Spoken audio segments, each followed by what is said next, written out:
Right, boys. So today, what I'm gonna hopefully help you do is find a nice beginner daily bias. So get you set up for your mornings. Set up for whenever you actually want to trade, and we can start looking, pinpointing uh, before we actually take a trade what we actually want to be looking for the day, and then we can find trades within that day period. We can have a bias. Say if we've got a long bias for the day or a short bias for the day. Say if we do have a long bias for the day, we can look for longs all day long and catch the better opportunity trades. Same with the short, we would be trying to find the better opportunity trades and the longer trades, pretty much. So I'll jump right in. Usually I don't mess around with the weekly too much, but for this instance we will. Um, Usually on a weekly, what you want to be looking at is the overall trend. Which way's the market going? So as you can see from here, we're bullish. We're still moving up. We've got momentum. I wouldn't want to be looking for your liquidity points on this too much. Last time it was this high was 2021, and there's not many areas you could come off here. You could potentially, come off this, but you're gonna find much better areas off your daily, your 4 hour, and your 1 hour. So this is just nice to see what sort of positioning we're at. So from February, all we've done is gone up. So we know massive momentum to the upside, huge. So now we'll go back onto daily. Now you can see a little bit more. You've got a little bit more pattern. You can see where the spikes are a little bit better. You can see a bit more downwards momentum, which is nice to see. And you can see it's starting to slow down at this section as well. So that's always good to see. However, you can see from this, not too much going on. So if you always wanted to, while you're doing this, you can mark out your lows, you can mark out these highs, get these marked, because price could come up here, but when you move on to the next 4 hour here, it could tell a completely different story. So this is why it's always then important to do it. So we'll get our chart reset, and look, here we are. We've already got higher highs to his left, and this on this section here, we've got some more liquidity piled up here. So what we could already do from here is, from this 4 hour, we could mark this little high out here, swept liquidity here, and we're coming back down, and by the look of it, at the minute, we're in quite a strong little downtrend. So that, from the weekly to the 4 hour, it tells us two completely different stories. And as day traders, we're looking to get in and out in the day. We're not going to be in all week. So if you are looking at a weekly time frame, you're going to be looking at a bit of a longer trade if you are coming off the weekly. So from 4 hour overall, we've got as highs. We've located. Do we want to look for reversals around here, etc. So from the 1 hour, we've still got this one main liquidity point pointed out. Nice and simple. Keeping it nice and simple. Don't be messing up your chart or anything like that. Finding anything else on these higher time frames as well is quite essential. So even from here, you can find your fair value gap. That's doing its thing at the minute. That's well inside the fair value gap, so that could be another sort of confluence for you. You could find some sort of SMT, if there is any SMTs off these highs. It's a bit of a mess at the minute here, but it does look like a very, very small SMT.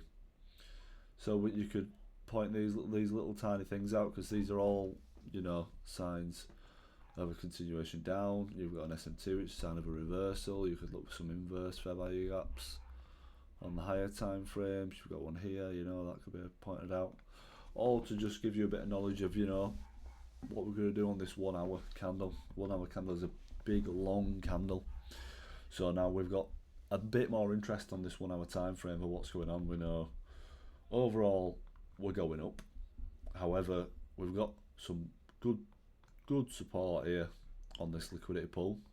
We've swept it, we've come back down. Hopefully what we want is a retest on this section.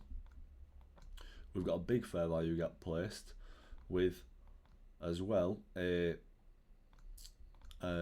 inverse fair value gap, and together they become a BPR. So two confluences in one, which is beautiful.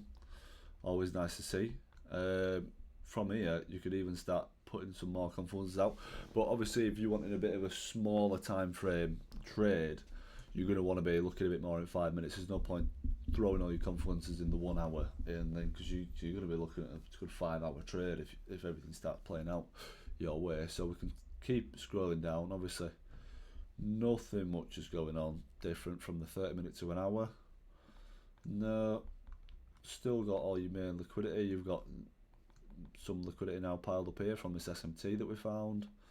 That's great. You found a little bit more here, a little bit more there. You've got a big sweep up and a big sweep back down. That'll be news. You can usually tell from that because it's massive usually. So that's nice to see. 15 minute is now telling us another story. Looks like we're making a little bit of a rejection from this top point. A bit of exhaustion from these wicks, which is, you know, quite expected when you come up to this top of area liquidity again. So this is nice to see. So you could, even if this doesn't come out of your fair value gap today, you know, cool, we could have a trade for tomorrow and we could have a potential trade set up for the week if this all plays in our favour. So this could be a very, very good setup if we break out of this fair value gap zone and then eventually come from these lows and then come down to take these lows out if you were so bothered about your week. And hopefully eventually your daily bias could look maybe a little bit something like this, and that is a little bit of something of what you want. You come down to the 5 minute where maybe whatever time frame you execute your trades on, that's whatever you wish, 1 minute, 5 minute, 15 minute, 30 minute. But by the time you get to your 30 minute, you've already got your sort of daily bias out from your 1 hour, 4 hour daily. 1 week, you've seen where the price has been going over the past weeks. Daily is giving you your nice highs. 4 hours giving you a bit of a clearer view of where all your highs are. Same with your 1 hour, you've started putting some confluences down. Half an hour is not far off your 1 hour, and then in your 15 minutes, you've been looking to actually get into your trades from your 30 minute, 15 minutes, and 5 minutes.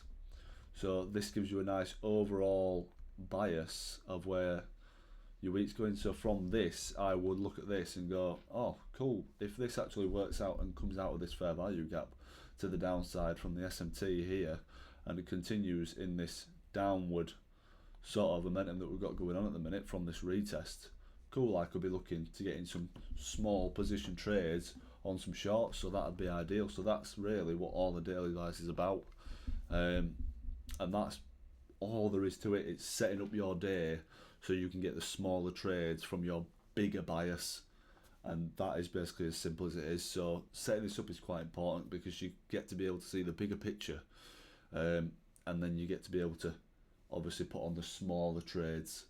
So that's something that's very, very important. So say from here I saw this, I could be able to get my sells in, boom, boom, boom, however many trades you do per day. Obviously, if I were looking at this and I decided, oh, I could get some buys here, I could get that little thing, that tiny little thing, and then that little thing, oh look, and then I got that little thing. You see the difference if you go, oh cool, if I want to sell and my overall trend is a sell for the day, and I know this, I can get the bigger sort of trades for the day. And it's very, very important that, you know, you're getting the bigger trades, not only the bigger trades, but the safer trades. You obviously don't need to get the full piece of the pie all the time, but you need to be able to have that trade go beyond what your trade expectations were, just so that trade is lovely and safe as well. So having a daily bias and having that trade go beyond your expectations, taking out all your TPs and going nowhere near your SL is what we aim for, and that's why the daily bias helps so much. So I hope that is that clears that up, and I appreciate you coming by. Thank you very much.